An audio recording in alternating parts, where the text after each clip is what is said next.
If you visit the orange house, you'll never be able to leave again.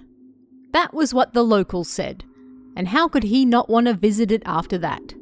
He had to see it with his own 2 eyes and judge for himself. 3 of them arrived late one night for a small test of courage. Moonlight lit up the now abandoned ruins, and he was surprised at how run down it actually looked. He wasn't expecting it to be this bad.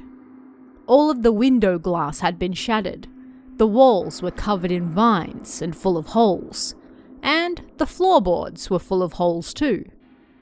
They hesitated, but they had come all this way, so, with torches in hand, they made their way inside.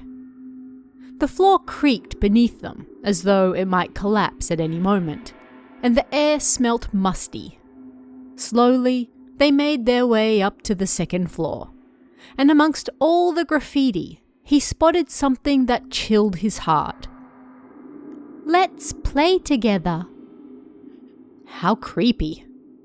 But then, as if right on cue, all 3 of them heard a noise.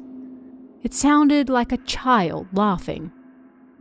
Freezing on the spot, they all turned to look at each other.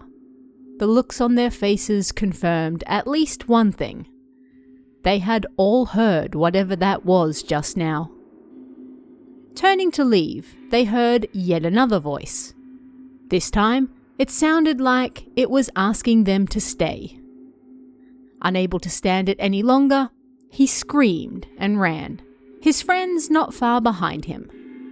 Once they were safely outside, he turned briefly to look back, and he could have sworn he saw handprints on the remains of the window glass. All 3 swore never to return again, but no matter how much time passed, he was never able to get the sound of that laughter out of his head, ever again.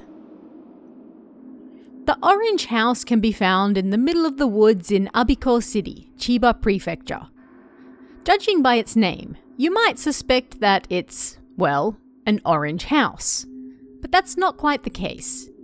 The walls of this long-abandoned building are white, and it's believed that the name actually comes from the roof, which appears to have once been orange.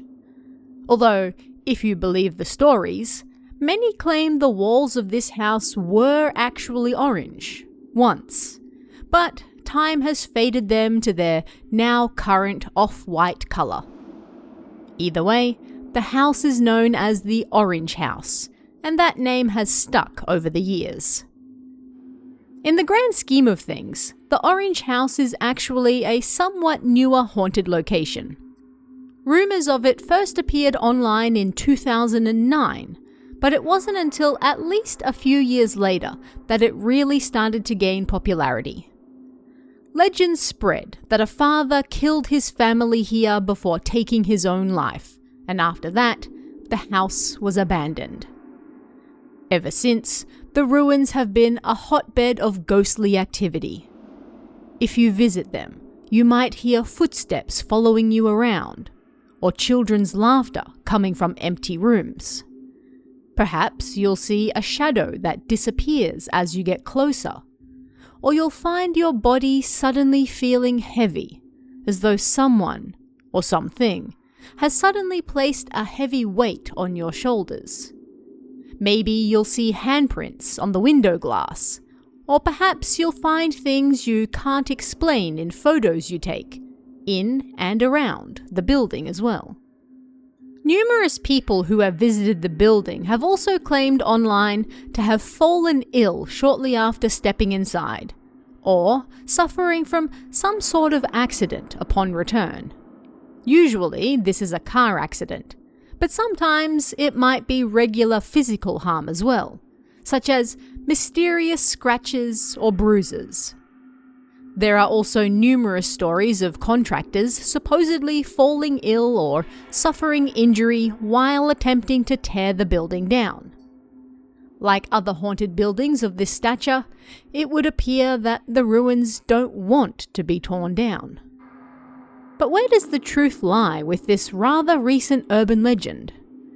Did a family really die here, leaving the house abandoned and terribly haunted thereafter?